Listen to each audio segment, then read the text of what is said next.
আসসালামু আলাইকুম রহমতুল্লাহ। আজকের ভিডিওতে আমরা এই সমিতির ভার্সন 1.5 এর টিউটোরিয়াল নিয়ে হাজির হয়েছি। প্রথমে আমরা অ্যাডমিন আইডিতে ঢুকবো এবং আমাদের বিস্তারিত সেটিংস থেকে শুরু করে সকল কার্যক্রমের নিয়ন্ত্রণ কিন্তু আমাদের অ্যাডমিন প্যানেলে, তাই আমাদের সেই প্যানেলটি আগে সাজানো উচিত। প্রথমে আমরা আমাদের ড্যাশবোর্ডে একটু ওভারভিউটা দেখে নিই। প্রথম যেই কার্ডটি রয়েছে সেখানে আমাদের সকল সদস্য প্রাপ্তবয়স্ক আমাদের এখানে দুইটা স্লটে সাজানো আছে। একটা হচ্ছে প্রাপ্তবয়স্ক, একটা হচ্ছে শিশু সদস্য। প্রাপ্তবয়স্ক সদস্য কতজন সেটা এখানে দেখাবে। প্রত্যাহার দেখেন এখানে একটা অর্থ বছর রয়েছে 2025-2026। 2025-26 বছরে প্রত্যাহার কয়জন হয়েছে সেটা দেখাবে এবং সর্বমোট প্রত্যাহার অর্থাৎ শুরু থেকে এখন পর্যন্ত কতজন প্রত্যাহার করেছে তাদের একটা সংখ্যা এখানে দেখাবে। শিশু সদস্যের ক্ষেত্রে মোট শিশু সদস্য কতজন, এই অর্থ বছরে প্রত্যাহার কতজন, সর্বমোট প্রত্যাহার কতজন তা দেখাবে। এবং এখানে রয়েছে আজকের সংগ্রহ অর্থাৎ আজকের তারিখে কত টাকা সংগ্রহ বা কালেকশন করা হয়েছে, কতজন সেই টাকাটা জমা দিয়েছেন সেই সংখ্যাটা এখানে থাকবে। যদি কাউকে আমরা ঋণ প্রদান করি তাহলে মাস অনুযায়ী টোটাল আমরা এই মাসে বা জানুয়ারি, ফেব্রুয়ারি, মার্চ, এপ্রিল এরকম প্রত্যেকটা মাসে আমরা কি পরিমাণ ঋণ প্রদান করেছি আমাদের ইআরবিতে সেটা একটা চার্ট বার দেখাবে। এবং মাসিক আয় ব্যয়টা আমাদের প্রত্যেক মাসে কি পরিমাণ ইনকাম ছিল, কি পরিমাণ খরচ হয়েছে সেটা আমাদের চার্ট এখানে দেখা যায়। প্রথম যে কাজটি করতে হবে সেটা হচ্ছে আমাদের সেটিংসে আমাদের যেই যাবতীয় নিয়ন্ত্রণগুলো আছে সেগুলো আমরা এখান থেকে একবার একবার করে চেক করে নিতে হবে। সমিতির তথ্যটি আমাদের আপডেট করে নিতে হবে। আমাদের এখানে সমিতির নাম দিতে হবে, আমরা আমাদের সমিতির একটা নাম দিয়ে দিচ্ছি। সমিতির সংক্ষিপ্ত নাম, সংক্ষিপ্ত নাম বলতে এখানে যে নামটি আমরা দিব সেই নামেই কিন্তু আপনার সদস্যদের মোবাইলে মেসেজ যাবে। অর্থাৎ আপনার এখানে কি নাম আছে সেটা যাবে না, এই নামটা যাবে আমাদের যে ডকুমেন্টস গুলো রয়েছে সেই ডকুমেন্টসে, অর্থাৎ রসিদের উপরে বা কোনো একটা ফর্মের উপরে বা কোনো একটা বইয়ের উপরে যে নামটা থাকে সেটা এখান থেকে যাবে। যেহেতু মেসেজে আমাদের সব সময় অনেক সময় বড় নাম দেয়া পসিবল হয় না, একটা লিমিটেশন থাকে, সেক্ষেত্রে আমরা এখানে আমাদের সংক্ষিপ্ত সমিতির সংক্ষিপ্ত নাম যেটা রয়েছে সেখানে আমরা মেসেজের সাথে লিঙ্ক করে দিয়েছি। এখানে আপনি মেসেজে যা পাঠাতে চান, যে নামটাই পাঠাতে চান সেটাই এখানে লিখবেন। আপনার যদি মনে হয় যে আপনি সম্পূর্ণ নামটাই পাঠাবেন তাহলে সম্পূর্ণ নামটাই এখানে দিবেন। আর যদি মনে হয় যে না আমার এখানে এত বড় নাম দিব না, আমি একটু কিছুটা সংক্ষেপ করে দিব, সেটা আপনার ইচ্ছে, সেটা এখানে দিতে পারেন। অর্থাৎ মেসেজে কি নাম যাবে, কি নামে মেসেজটা যাবে সেটা আপনার উপরে ডিপেন্ড করবে। আমি এখানে আমাদের ঠিকানাটা দিচ্ছি, টেলিফোন নম্বর। আপনারা আপনাদের টেলিফোন নম্বরটি অবশ্যই ইংরেজিতে দিবেন, বাংলায় দিবেন না। রেজিস্ট্রেশন নম্বর আমি একটা দিয়ে দিচ্ছি, রেজিস্ট্রেশন নম্বর আপনাদের আপনাদের সমিতির যা রেজিস্ট্রেশন নম্বর থাকবে সেটা দিয়ে দিবেন। তথ্য আপডেট হওয়ার সাথে সাথেই কিন্তু আমাদের এই উপরের নামটি পরিবর্তন হয়ে যাবে এবং এখানে তথ্যটি দেখাবে। এখন আমাদের সমিতির তথ্য আপডেট করা শেষ। আমরা এখন হিসেবে সদস্যের ধরন আমরা এখান থেকে নিয়ন্ত্রণ করতে পারবো বা তৈরি করে নিতে পারবো। আবার আমাদের যদি মনে হয় যেগুলো চেঞ্জ করা দরকার এখান থেকে চেঞ্জ করতে পারবো। সদস্যের ধরন বলতে এই যে আমি একটু খেয়াল করি এখানে, এখানে যে দুইটা স্লট দেখাচ্ছে প্রাপ্তবয়স্ক এবং শিশু সদস্য, এই স্লটটি কিন্তু এখান থেকেই আসতেছে, সদস্যের ধরন থেকে। আমরা যদি এখান থেকে এই জিনিসটা পরিবর্তন করি তাহলে কিন্তু সেখানে পরিবর্তন হয়ে যাবে। ডিফল্ট অবস্থায় আমাদের কিছু সেটিংস থাকবে যেগুলো আপনারা সমিতি যখন ব্যবহার করবেন সমিতির জন্য তখন ডিফল্ট অবস্থায় এই সেটিংস গুলো দিয়ে আপনারা ব্যবহার করতে পারবেন। আপনারা পরবর্তীতে যদি আপনাদের সাথে না যায় সেক্ষেত্রে আপনারা এটা এডিট করে নিতে পারবেন। খাত সমূহ দেখেন এখানে কয়েকটা খাতের ধরন রয়েছে: আদায়, আয় ব্যয়, প্রাপ্তি প্রদান, লাভ ক্ষতি, দায় সম্পদ।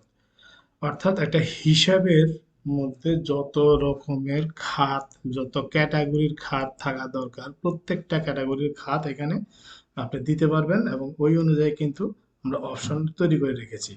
আদায় বলতে এখানে বোঝাচ্ছে যে আমরা যে কালেকশন নিব সেই কালেকশনে কি কি খাত থাকবে সেটা আমরা এখান থেকে নিয়ন্ত্রণ করতে পারবো।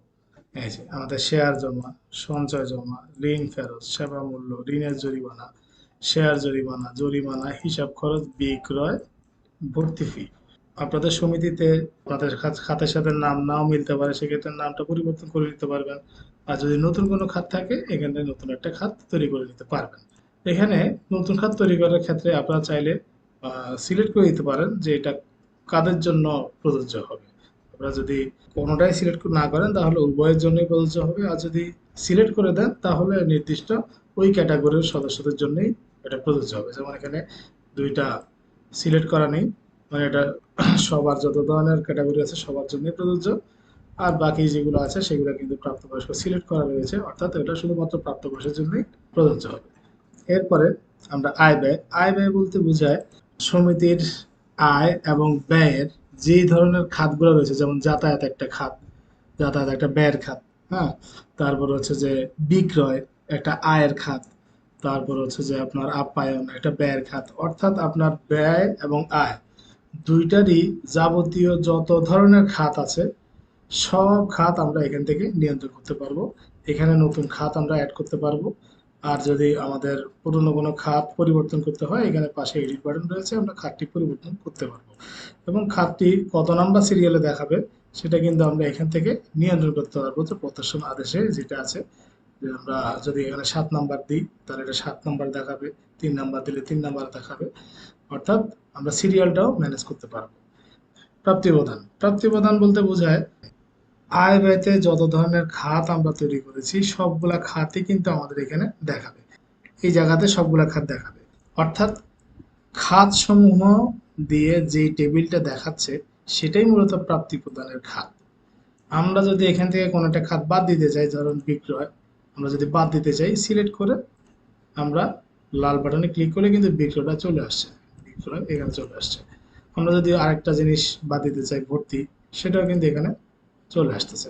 অর্থাৎ আমরা কি কি বাদ দিতে চাচ্ছি সেটা আমরা এখান থেকে সিলেক্ট করে জাস্ট রেড মার্কে ক্লিক করে এই টেবিলে নিয়ে আসলেই আমাদের বাদ হয়ে যাবে। আমাদের যদি প্রয়োজন হয় যে এই টেবিল থেকে কোনো কিছু ওই টেবিলে নিব, অর্থাৎ এগুলো দেখাতে চাচ্ছি আমরা, তখন আমরা জাস্ট এখানে মাল্টিপল সিলেক্টও করার অপশন আছে, মাল্টিপল ভাবে সিলেক্ট করে এখানে সবুজ বাটনে ক্লিক করলে আমাদের খাত সমূহতে চলে আসবে। আর আমাদের খাত সমূহতে যে খাতগুলো থাকবে সেগুলোই আমাদের প্রাপ্তি প্রদানের তালিকাতে দেখাবে, আর অন্যগুলা দেখাবে না। একইভাবে আমরা লাভ ক্ষতির খাতগুলো নিয়ন্ত্রণ করতে পারবো। এখানে ক্ষতির খাত যেগুলো আছে সেগুলো আমরা টেবিল থেকে যা যা খাত সিলেক্ট করে সবুজ বাটনে সিলেক্ট করে আনবো সেগুলোই আমাদের ক্ষতির খাত হিসেবে দেখাবে। আর যদি আমাদের লাভের খাতও একইভাবে আমরা সিলেক্ট করে নিব, এখান থেকে যে টেবিল আছে সেই টেবিলের যে খাতগুলো রয়েছে সেই খাতগুলো আমরা সিলেক্ট করে আমরা যখন সবুজ বাটনে ক্লিক করব তখন এখানে যে খাতগুলো দেখাবে সেগুলো আমাদের লাভের খাত হিসাবে চিহ্নিত হবে। অর্থাৎ ক্ষতির খাত এবং লাভের খাত দুইটা আমরা একইভাবে টেবিল থেকে আমরা আনতে পারবো। আবার যদি আমাদের কোনো একটা খাত বাদ দেওয়ার প্রয়োজন হয় আমরা এখান থেকে এটা লাল বাটনে ক্লিক করার মাধ্যমে বাদ দিতে পারবো। এখন আসি আমরা দায় সম্পদ। দায় সম্পদের খাতে একটু ভিন্নতা রয়েছে। দায় সম্পদের খাতে দুইটা ট্যাব রয়েছে, একটা হচ্ছে দায়ের খাত সমূহ, একটা হচ্ছে সম্পদের খাত সমূহ। দায়ের খাত বলতে বোঝাচ্ছে আমরা যে স্থিতিপত্র রয়েছে অর্থাৎ ব্যালেন্স শিট রয়েছে, সেই ব্যালেন্স শিটের আমরা যে স্ট্রাকচারটা রয়েছে সেই স্ট্রাকচারটাকে আমরা যদি দুই ভাগে ভাগ করি, বাম পাশের কলামটা আমাদের দায়ের খাতসমূহের হিসাবগুলো দেখাবে এবং ডান পাশের কলামটাতে আমাদের সম্পদের খাতসমূহের হিসাব দেখাবে। তো এখান থেকে আমরা এই দুইটা কলাম নিয়ন্ত্রণ করতে পারবো। যেমন এখানে দেখেন প্রকৃত লাভের একটা পূর্বজের রয়েছে, অর্থাৎ যেই বছরের যেই মাস থেকে আপনারা আমাদের ইআরপিটা রান করবেন, যদি আপনারা জানুয়ারি থেকে শুরু করেন তাহলে জানুয়ারিতে আপনাদের প্রকৃত লাভের পূর্বজের কত ছিল সেটা বসাবেন, বসিয়ে এখানে জাস্ট আপডেট ক্লিক করলে আপডেট হয়ে যাবে। অনুরূপভাবে আপনাদের হাতে নগদের পূর্বজের কত ছিল সেটা সম্পদের খাতসমূহেতে এসে হাতে নগদের পূর্বজেরটা এখানে বসিয়ে দিতে পারবেন। যদি আপনারা জানুয়ারিতে সফটওয়্যার ইন করান তাহলে জানুয়ারিতে আপনাদের হাতে নগদ কত ছিল সেটা আপনারা এখানে বসিয়ে দিবেন। আর যদি জুন জুলাইতে করেন তাহলে জুন জুলাই হাতে নগদ কত ছিল সেটা দিয়ে এখানে আপডেট করলে এটা আপডেট হয়ে যাবে। এখন আসি ইন্ডিভিজুয়াল খাতগুলোর হিসাব। ইন্ডিভিজুয়াল খাত আমরা এই যে দায়সমূহের খাত যেটা রয়েছে, দায়সমূহের খাত, এখানে পাশে দেখেন একটা প্লাস বাটন রয়েছে, এই প্লাস বাটনে ক্লিক করে আমরা নতুন খাত যুক্ত করতে পারবো। আমরা একটা নতুন খাত যুক্ত করতেছি টেস্ট দিয়ে, এবং এখানে দেখেন নাম আপনার এই খাতটা কি নামে দেখাবে সেটা এ বলছে। এই খাতের এগেইনস্টে যোগের জন্য কিছু কলাম ঘর রয়েছে, বিয়োগের জন্য কিছু ঘর রয়েছে। যোগের ভিতরে আবার দুই রকমের রয়েছে, একটা হচ্ছে নগদ, একটা হচ্ছে স্থানান্তর। নগদ বলতে বোঝাচ্ছে নগদ লেনদেন, স্থানান্তর বলতে বোঝাচ্ছে যে টাকাটা আসলে আপনাদের ক্যাশে আসেনি, ট্রান্সফার হয়েছে, অর্থাৎ সেটা ব্যাংক টু ব্যাংক হতে পারে, বই টু বই হতে পারে, হিসাব টু হিসাব হতে পারে, অর্থাৎ টাকাটা ক্যাশ হয়নি, সেই ধরনের লেনদেনকে আমরা স্থানান্তর বুঝাচ্ছি এখানে। নগদের ক্ষেত্রে দুইটা ঘর রয়েছে, একটা হচ্ছে কোড নং, একটা হচ্ছে নাম। খেয়াল রাখবেন এখানে কোড নংটা কিন্তু ম্যান্ডেটরি, এবং কোড নং কখনো ডুপ্লিকেট হতে পারবে না। মানে এই কোড নং এ আপনি যা বসাবেন, যত নাম যেই কোড বসাবেন সেই কোডটা এই ঘরের জন্য ইউনিক হতে হবে, অর্থাৎ এই কোড নাম্বারটা আর কোনো কোথাও ব্যবহার করা যাবে না। যদি একাধিক কোড নাম্বার হয়ে যায়, ধরেন আপনার সাপোজ আপনি এখানে আমরা কিছু কোড নাম্বার এখানে ব্যাক এন্ডে দেখাচ্ছি, এই যে কোড নাম এখানে L1001, হ্যাঁ, এই কোড নাম্বার যদি আমরা এখানে আবার ব্যবহার করি L1001, তাহলে এই কোড কিন্তু অলরেডি একটা খাতে ব্যবহার হয়েছে এবং আমি আরেকটা খাতে এই কোড নাম ব্যবহার করছি, সেক্ষেত্রে আমার হিসেবের কিন্তু একটা গরমিল হয়ে যাবে। কারণ এই ব্যালেন্স শিটটা আমাদের শুধুমাত্র কোড নংয়ের উপর বেস করেই কিন্তু ডেভেলপ করা। এই কোড নংয়ের সিরিয়ালটা কিভাবে আমরা মনে রাখতে পারি, কারণ আমাদের সবসময় তো খাত অ্যাড করার প্রয়োজন নাও হতে পারে। তো সেই ক্ষেত্রে আমরা একটা প্যাটার্ন ফলো করি, সেই প্যাটার্নটা আপনারা চাইলে ফলো করতে পারেন। যেমন এখানে L1001, এই নাম্বারের একটা কিন্তু প্যাটার্ন রয়েছে। প্যাটার্নটা কি?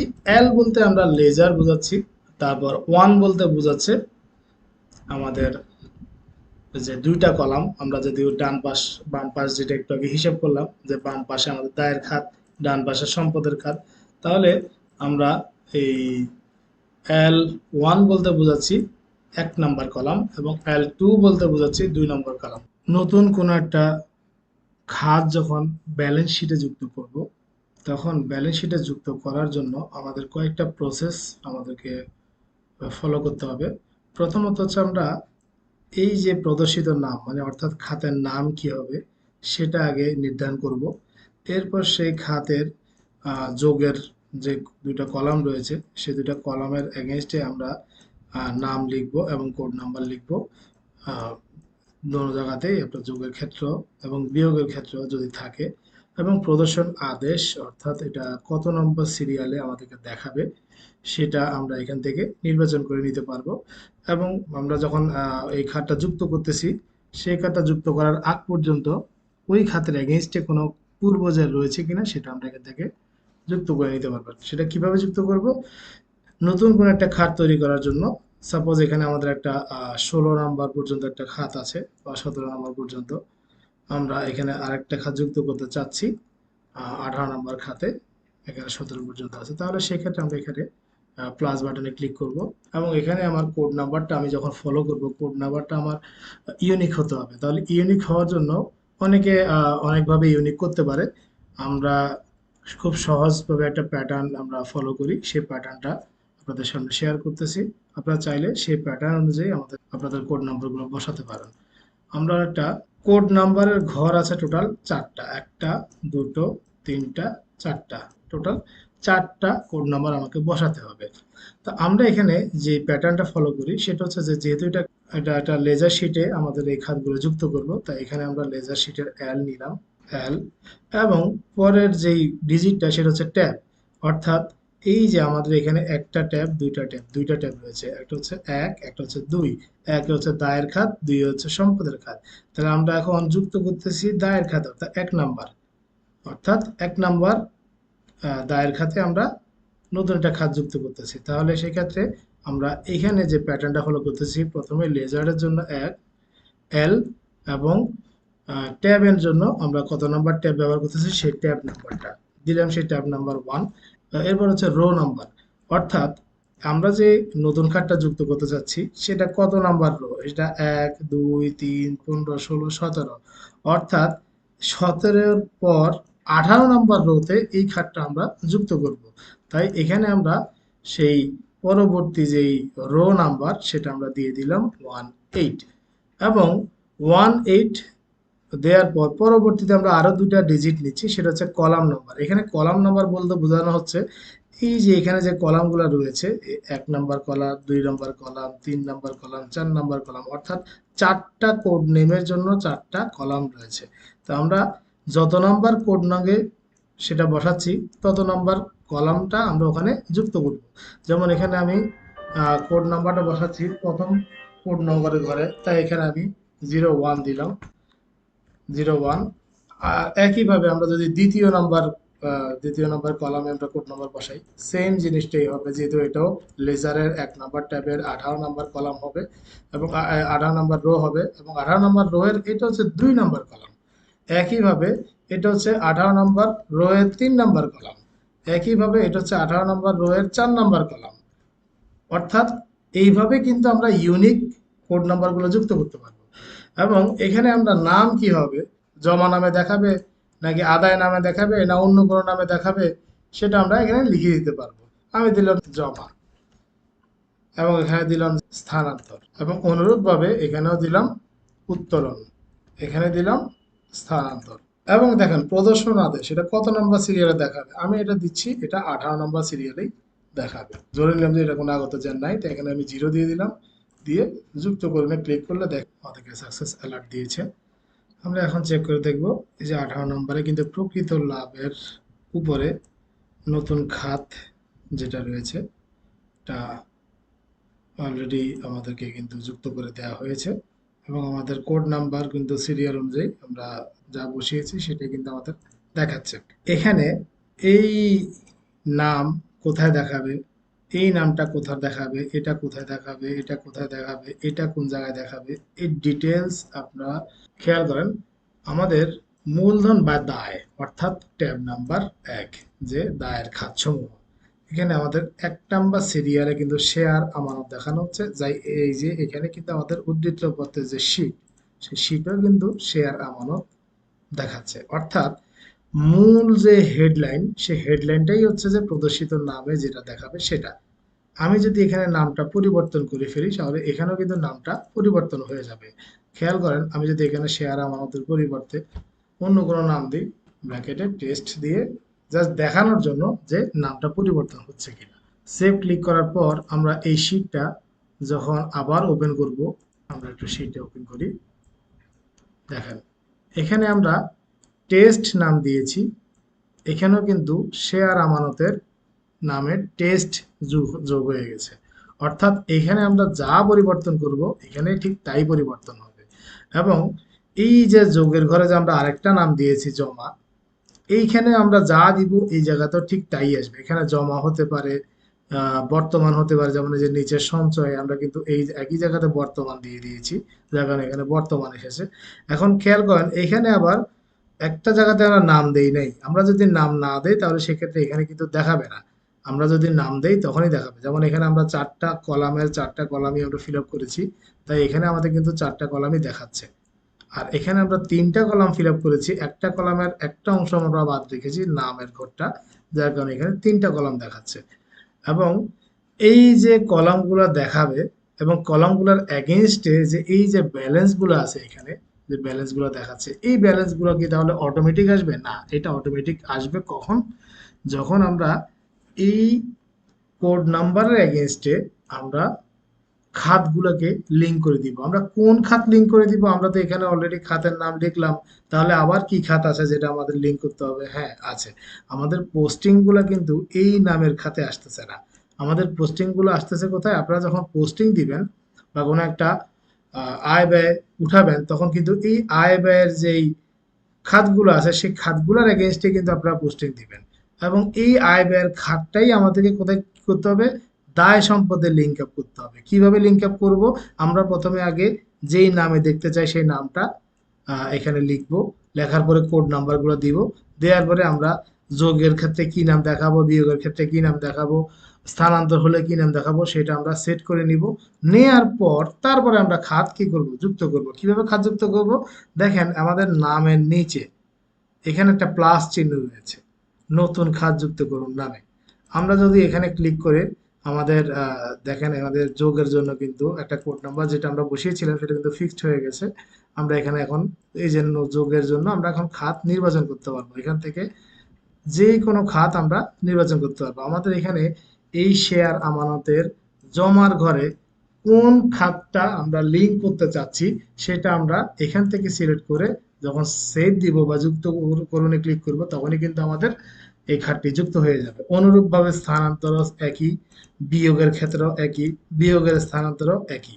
এখন আমরা যে কোনো একটা খাত যুক্ত করব, করার পরে সেই খাতটা আমরা দেখব কিভাবে যে আমরা আদৌ এই খাতটা যুক্ত হয়েছে কিনা। সেটা দেখেন পাশে একটা 1 2 3 এর একটা লাইন রয়েছে, এই লাইনে যখন আমরা বাটনে ক্লিক করব তখন কিন্তু আমাদের এখানে একটা পেজ ওপেন হবে যেখানে আমাদের দেখানো হবে যে শেয়ার আমানত টেস্ট এর খাতসমূহ, অর্থাৎ এই নামের আন্ডারে কি কি খাত আমরা লিঙ্ক করেছি। তো আমরা যোগের ক্ষেত্রে শেয়ার জমা লিঙ্ক করেছি, তারপরে নগদের ক্ষেত্রে শেয়ার প্রত্যাহার, বিয়োগের ক্ষেত্রে শেয়ার প্রত্যাহার আমরা লিঙ্ক করেছি, এবং বাদ স্থানান্তর যেটা আছে সেটা আমরা শেয়ার প্রত্যাহার লিঙ্ক করেছি।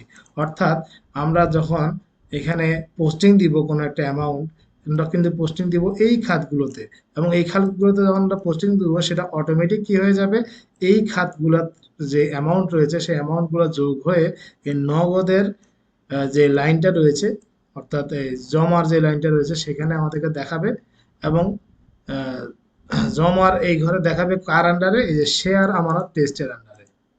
এই আশা করি এই ব্যাপারটা বুঝতে পারছেন। তারপরেও যদি কোনো জটিলতা মনে হয় আমাদের সাথে যোগাযোগ করবেন, আমরা আরো বেটার আপনাদেরকে ট্রেনিং দেওয়ার পর আপনারা হয়তো আরো বেশি ভালোভাবে এটাতে অভ্যস্ত হয়ে যাবেন। আর একইভাবে একদম সেম একই প্রক্রিয়ায় আমরা সম্পদের খাতসমূহ যুক্ত করব। সেম একই প্রক্রিয়ায় এখানেও সম্পদের ক্ষেত্রে একই, আমাদের টাইটেল রয়েছে যেখানে প্রদর্শিত নাম যা আপনি দিতে চান সেটা। এখানে ক্ষেত্রে প্রদান, এই যে ঋণ, ঋণ আমরা এখানে প্রদান দিয়েছি, স্থানান্তরের নাম স্থানান্তর দিয়েছি, নগদের ক্ষেত্রে চলতি দিয়েছি, যা যা দিয়েছি সব কিন্তু এখানে দেখাচ্ছে। এবং এই অনুযায়ী আমাদের খাতগুলো লিঙ্ক করা আছে, আমাদের যে খাতগুলো লিঙ্ক করা আছে সেই খাতগুলোর কিন্তু অ্যামাউন্টটি এখানে যোগ হয়ে সরাসরি বসতেছে, এবং টোটাল একটা যোগ বিয়োগ করে ফাইনাল একটা অ্যামাউন্ট কিন্তু আমাদের এখানে দেখাচ্ছে। এবং এই ফাইনাল অ্যামাউন্টের এগেনস্টেই কিন্তু আমাদের টোটাল একটা ব্যালেন্স শিটের সামারি তৈরি হয়ে যাচ্ছে, এবং এখান থেকে আমাদের হাতে নগদ এবং আমাদের প্রকৃত লাভ যেটা রয়েছে সেটা এখান থেকে দেখাচ্ছে। এবং এখানে আমাদের ব্যাংক জমা, তারপরে আপনার বিভিন্ন যে তহবিল রয়েছে সেই তহবিলগুলা সব এক শিটের ভিতরে আপনারা দেখতে পারবেন। এটা নিয়ে আমরা পরবর্তীতে আরেকটু ডিপ আলোচনা করব। এর পরবর্তীতে ফাইল তৈরি করে ক্লিক করার পর এখানে আমার কিসের ফাইল, এখানে আমরা যখন কোনো একটা পোস্টিং দিব, অর্থাৎ ধরেন আমাদের কোনো একটা নির্দিষ্ট প্রকল্প রয়েছে যে প্রকল্পের আন্ডারে অনেকগুলা খাতে আমাদের পোস্টিং হতে পারে। তো সেই ধরনের পোস্টিং গুলা আমরা সাধারণত ইন্ডিভিজুয়ালি না দিয়ে একটা প্রকল্পের আন্ডারে যদি আমরা রাখতে চাই, যে আমরা প্রকল্পের আন্ডারে এই খরচগুলো দেখাবে, তখন সেক্ষেত্রে আগে আমাদেরকে একটা ফাইলের নাম তৈরি করে নিতে হবে। তারপরে রয়েছে আমাদের সম্পর্ক। এটা সম্পর্ক বলতে বোঝাচ্ছে আমরা যখন কোন একটা নতুন কোন সদস্য তৈরি করব, আমাদের সদস্য তৈরি করার সময় যখন আমাদের নমিনি থাকবে, সেই নমিনির সাথে আমাদের যিনি আবেদন করেছেন সেই আবেদনকারীর সম্পর্কটা কি, সেই সম্পর্ক লিস্টটা এই তালিকা থেকেই দেখানো হবে। যা যা তথ্য থাকার দরকার সবই কিন্তু এখানে দেয়া থাকবে। তারপরেও যদি কোনো একটা অপশন যদি আপনাদের প্রয়োজন হয় যেটা এখানে নাই, এটা আবার তৈরি করতে হবে, এটা ওই নমিনির সাথে যাচ্ছে না, সেক্ষেত্রে আপনারা এখানে সেটিংসে এসে আপনার সম্পর্কতে ক্লিক করে আহ, সম্পর্ক, নতুন সম্পর্ক তৈরি করতে পারবেন। আর যদি কোনো সম্পর্কে এখানে পরিবর্তন করতে চান, যেটা ভুল আছে সেটা আপনারা মানে কিছু পরিবর্তন করতে যাচ্ছেন, সেটা এখানে এডিট ক্লিক করে পরিবর্তন করতে পারবেন। এরপর আমাদের সদস্যের বাতিলের কারণ, সদস্য তালিকা থেকে যখন কোনো একটা সদস্যকে বাদ দিব, এখানে কোনো একটা সদস্যকে আমরা যখন ডিলিট করতে যাব, তখন এখানে যে বাতিলের যে কারণ, এই যে অনেকগুলো কারণ রয়েছে যে প্রত্যাহার, বহিষ্কার, অনিয়ম, এই কারণের লিস্টটাই কিন্তু আমাদের এখান থেকে আসবে। এখানে আমরা যদি কোনো একটা কারণ যুক্ত করতে চাই, এখানে অ্যাড ফর্ম আছে, অ্যাড ফর্ম থেকে আমরা একটা নতুন কারণ যুক্ত করতে পারবো। চাইলে এখান থেকে কোনো একটা নাম পরিবর্তন করে আমরা সেটাকেও ব্যবহার করতে পারবো। এরপর হচ্ছে আগত জের। আগত জের বলতে আমরা যখন প্রথম সফটওয়্যার ইন করব, তার আগ থেকেই তো আপনাদের, অনেক আগে থেকেই তো আপনাদের ট্রানজাকশন চলবে। এখন এই সদস্যগুলোর লেজারের সর্বশেষ জেয়ারটা কত সেটা আমরা এখানে বসাতে পারবো। আপনারা যেহেতু জানুয়ারি থেকে যদি শুরু করেন, তাহলে জানুয়ারির আগ পর্যন্ত তার একটা ব্যালেন্স রয়েছে, সেই ব্যালেন্সটা আপনারা যদি এখানে অ্যাড না করেন তাহলে তো তার ব্যালেন্স জিরো থাকবে। এবং জিরো থাকলে তাহলে জিরোর সাথে সে জানুয়ারি থেকে যদি সাপোজ তার আগে ছিল 10,000 টাকা, এখন সে যদি 500 টাকা দেয় তাহলে 10,500 টাকা দেখানোর পরিবর্তে তাকে শুধু দেখাবে যে তার ব্যালেন্স আছে 500 টাকা, কারণ আপনার তার যে জেয়ারটা রয়েছে সেটা কিন্তু এখানে উঠান নাই। তো তাই এটাও কিন্তু ইম্পর্টেন্ট। এটা একবারই লাগবে আপনার যখন আমরা সফটওয়্যার ডাটাগুলো তুলবো বা আমাদের সদস্যগুলোকে তুলবো। আর এটা হচ্ছে যে যখন সফটওয়্যারটা আমরা রানিং করব, মোট কথা হচ্ছে যখন আমরা সফটওয়্যারটা রানিং করব তখন আমাদের এই ফর্মটা শুধুমাত্র একবারই ফিল আপ করার প্রয়োজন হবে। এখানে আমরা শেয়ার যদি থাকে শেয়ারগুলো আমরা তুলবো, যদি সঞ্চয় থাকে সঞ্চয়গুলো আমরা তুলবো, এবং যদি কারো ঋণ থাকে সেই ঋণগুলো আমরা এখানে তুলবো। আমরা যদি এটা সংরক্ষণ করি এটা কিন্তু তাদের লেজারে সেভ হয়ে যাবে। এর পরবর্তীতে আমরা আসি আপনার যে সংশোধন। ধরেন আমরা কালেকশন করার সময় কোনো একটা ভুল ভ্রান্তি আমাদের হয়ে গেছে। সাপোজ আমরা একটা সদস্য যদি আমরা এখান থেকে নিই, ধরেন 1774 একটা সদস্য। এখন এই সদস্যের কিন্তু অনেক আগে থেকেই কিন্তু উনি লেনদেন করে আসতেছে। এখন ধরেন কোনো কারণে ওনার আমরা লাস্ট যে ট্রানজাকশনটা আছে এখানে কিন্তু আমরা শেয়ার, সঞ্চয়, ঋণ তিনটাই আছে। ধরেন আমরা এখানে এই সদস্যের 351 টাকা আমরা পরিবর্তন করে এটা 300 টাকা করে দিব। 300 টাকা করার সাথে সাথে আমরা যখন এটা সংরক্ষণ সেভ করব তখন কিন্তু এটা সংরক্ষণ হয়ে যাবে। আর এর পরবর্তীতে আরেকটা কাজ করতে হবে, যেহেতু এখানে অনেকগুলো ক্যালকুলেশন আছে। এই ক্যালকুলেশনগুলো আপনি ম্যানুয়ালি করতে গেলে আপনার প্রচুর সময় নষ্ট হবে। এই জন্য আমাদের এখানে একটি বাটন রয়েছে স্বয়ংক্রিয় পরিবর্তন। এখানে ক্যালকুলেশনগুলো সম্পূর্ণ অটোমেটিকভাবে সেট করা আছে। আমরা যখন স্বয়ংক্রিয় পরিবর্তনে ক্লিক করব সেটা অটোমেটিক স্বয়ংক্রিয়ভাবে এটাকে ক্যালকুলেট করে নিবে। এটার এই যে পরিবর্তনটা করেছি এই পরিবর্তনের আন্ডারে যত ধরনের যতগুলো কলাম রয়েছে এখানে প্রত্যেকটা কলামের পরিবর্তনগুলা অটোমেটিক চেক করে সেই অনুযায়ী বসিয়ে দিবে। তার পরবর্তীতে আমরা হচ্ছে যে সম্পদ। এখানে আমাদের একটা সম্পদের মেনু রয়েছে, যেখানে আমরা নতুন সম্পদ যুক্ত করতে গেলে বা সম্পদের তালিকা দেখতে গেলে আমাদের একটা সম্পদের ধরন সিলেক্ট করার প্রয়োজন পড়ে। সেই সম্পদের ধরনটা আমরা এখান থেকে অ্যাড করতে পারবো।